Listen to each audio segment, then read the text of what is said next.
Hello बच्चों, let's read this question. The question say that at higher temperature, gas particles have more dash than at cooler temperature. तो सबसे पहले समझेंगे बच्चों की कॉन्सेप्ट. की कॉन्सेप्ट होगा बच्चों properties of gas. Properties of gas. जैसा कि बच्चों हमको पता है कि जो गैस के पार्टिकल होते हैं वो रैंडम मोशन करते हैं, क्योंकि गैस के पार्टिकल के बीच में किसी भी टाइप्स का फोर्स ऑफ अट्रैक्शन नहीं होता है.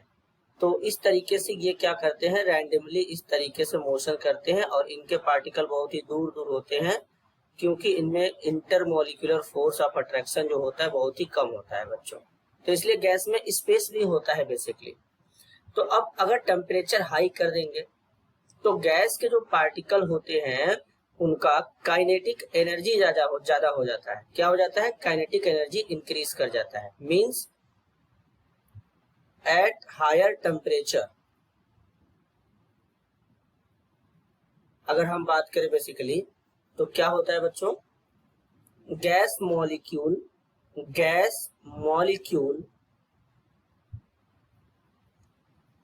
Eight higher temperature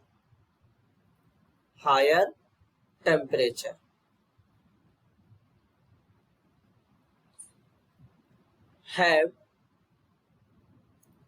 more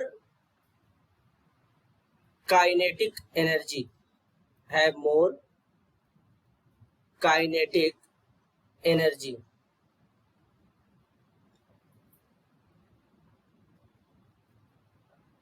than at cooler temperatures.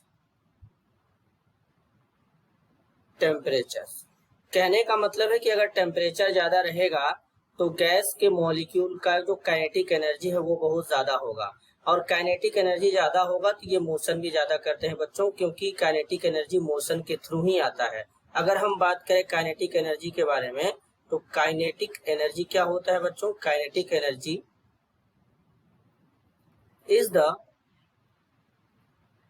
energy that object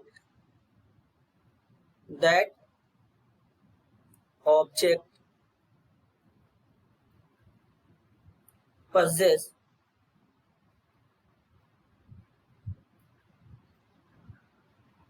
due to their motion.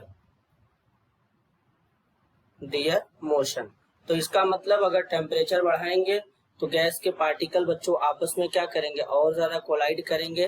तो उसके बीच कोलाइड करने पर काइनेटिक एनर्जी बढ़ेगा तो उनका मोशन भी बढ़ जाएगा बच्चों. तो यानी at higher temperature gas particle have more, क्या फिलअप करेंगे बच्चों यहाँ पर, काइनेटिक एनर्जी. अब बेसिकली काइनेटिक एनर्जी को के से रिप्रेजेंट करते हैं. फॉर्मूला होता है हाफ mv². m जो होता है मास होता है, v वेलोसिटी होता है, ke जो होता है काइनेटिक एनर्जी होता है बच्चों. अब बेसिकली इस तरीके से अगर हम देखें तो यहाँ पर जो m होता है मास, इसको किस में लेते हैं, kg में लेते हैं. और वेलोसिटी जो होता है जो v है इसको मीटर पर सेकेंड में लेते हैं. और जो काइनेटिक एनर्जी है इसको जूल में लेंगे बच्चों. तो यहाँ पर have more kinetic energy. This is your answer. I hope you understood it well. All the best.